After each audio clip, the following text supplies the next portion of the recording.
Fala, família bugrina, bom dia, boa tarde, boa noite, tudo bem com vocês?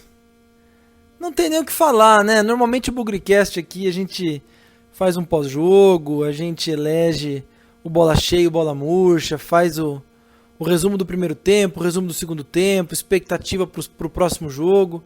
Infelizmente hoje ficou vergonhosamente manchada essa página do futebol brasileiro com a realização desse jogo Cuiabá e Guarani, um jogo que era importante, um jogo que o acesso, a disputa pelo acesso do Guarani ainda estava em jogo, ainda estava rolando, ainda estava valendo.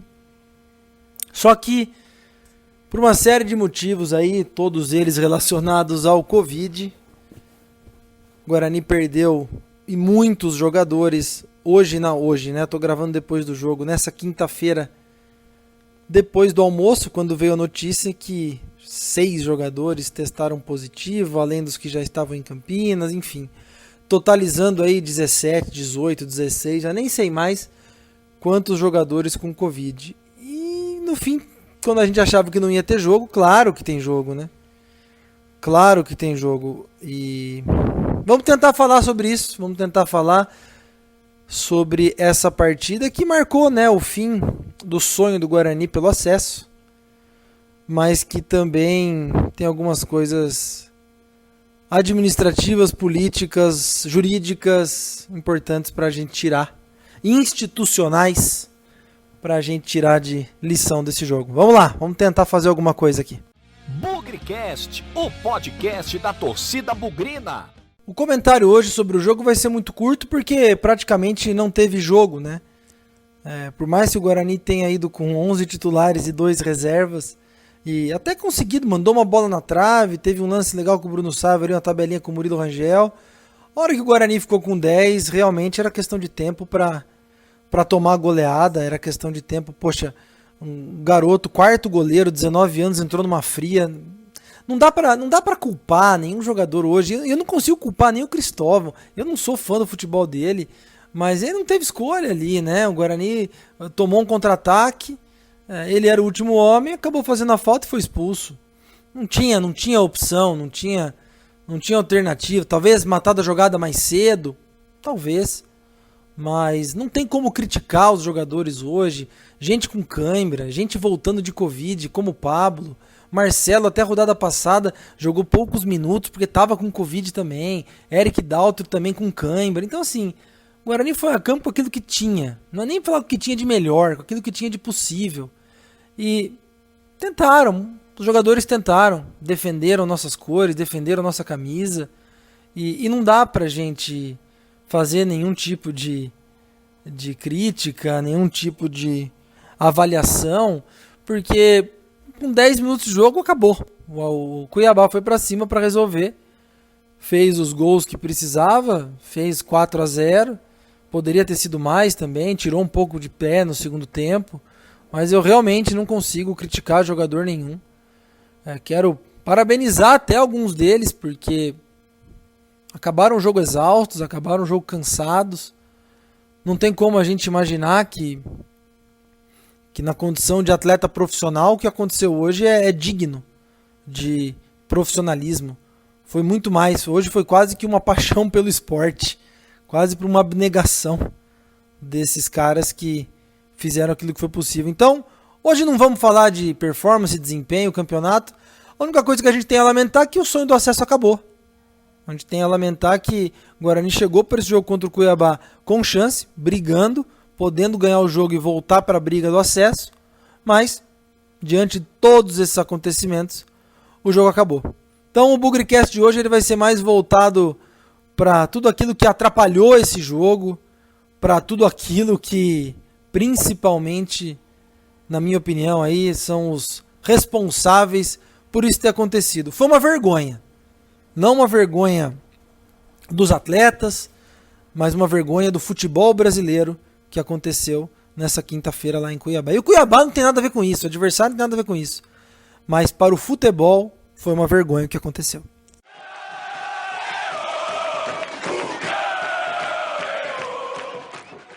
O primeiro culpado responsável por essa vergonha do futebol brasileiro nessa quinta-feira, não dá para negar que é a própria CBF, né? Que tem aí os seus procedimentos, os seus protocolos, coloca o futebol à frente de todo e qualquer outro interesse relacionado ao profissionalismo dos atletas, à família dos atletas. Quer que eles sejam máquinas mesmo, né? Quer que eles se desgastem ao máximo, se tiverem doentes. E problema dos clubes. Problema dos clubes. Essa é a grande verdade. Agora, a gente não pode negar, e parece que essa é a informação dos bastidores aí, que a CBF também deu a opção do jogo acontecer amanhã, ou sexta-feira. Estou gravando isso logo após o jogo. E para muitas pessoas não faria nenhuma diferença. Para mim faria, e eu vou explicar isso num ponto anterior. Agora, um protocolo, e isso já foi amplamente discutido, amplamente debatido aí em vários outros casos. O exemplo maior de que o futebol, na cabeça da CBF, está acima, os interesses do futebol estão acima do profissionalismo, da condição física dos atletas, da saúde, enfim, é essa história de ter no mínimo 13 jogadores à disposição de jogo. O que se busca ao estipular o número de 13 jogadores? Se busca ter o jogo de qualquer maneira. Porque tanto faz se você tem 5 substituições ou 2 nesse caso, ou no caso do Guarani não tinha nem goleiro reserva. Então isso deixa bem claro que a CBF não está nem aí para o torcedor, a CBF não está nem aí para a condição física dos atletas, a CBF não está nem aí para a competitividade do produto dela. Quando a CBF tem dificuldade em vender o pay-per-view para fora do Brasil, e eu pesquiso muito sobre essa questão administrativa do futebol, quando a gente vê que o Campeonato Brasileiro não emplaca, é porque ele é um campeonato, com todo respeito, que não tem um senso de competitividade. Ele pode ser um campeonato equilibrado. Quando eu falo equilibrado, a gente está falando de, às vezes, 8, 10, 6, 9 times brigando por título. Uma coisa é um campeonato ser equilibrado, outra coisa é ele ser competitivo.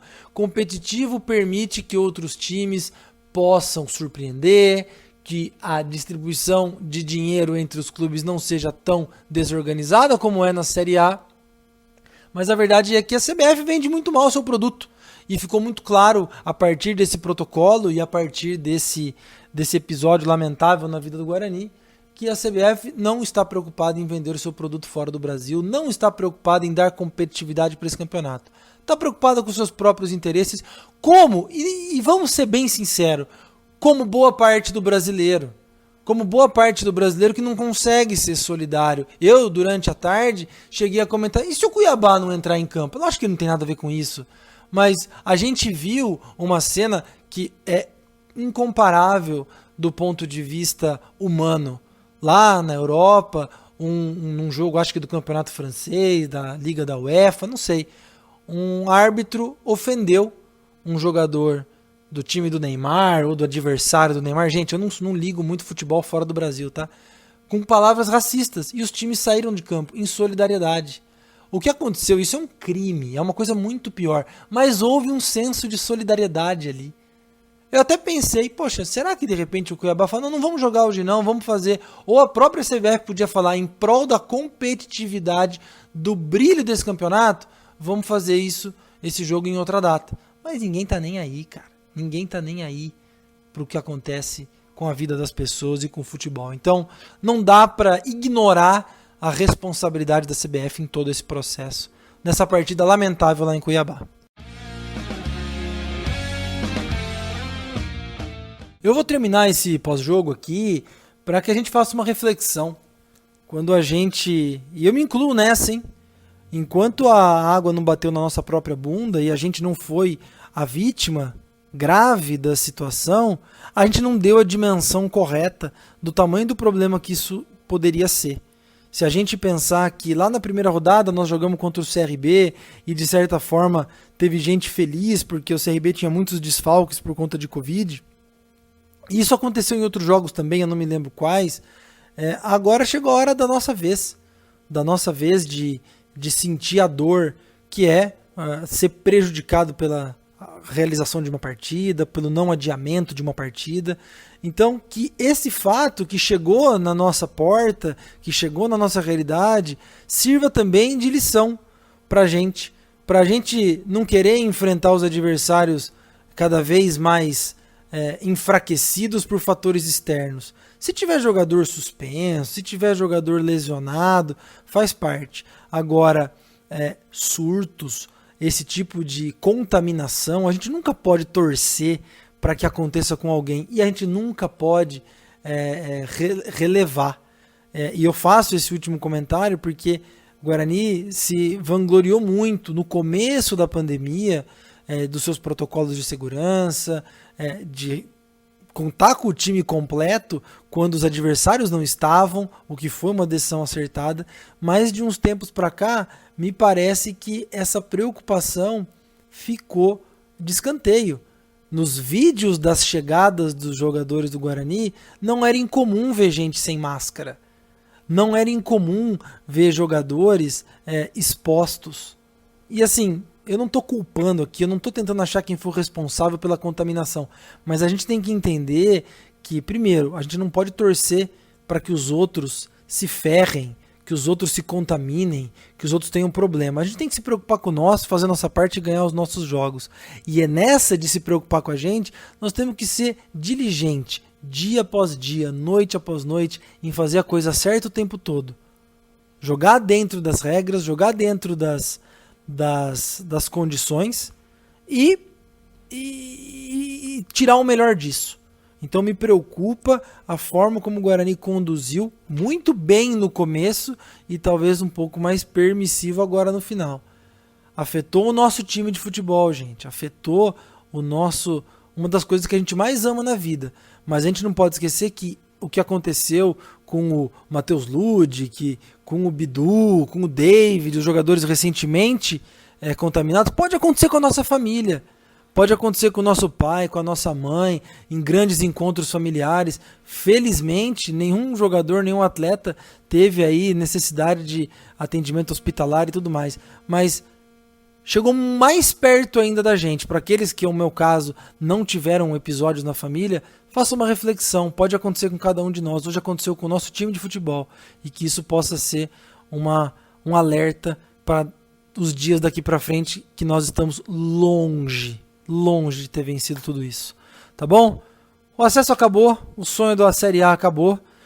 Vamos ver o que sobra para o jogo semana que vem contra o Vitória. Se vai ter jogador em condição, se não vai.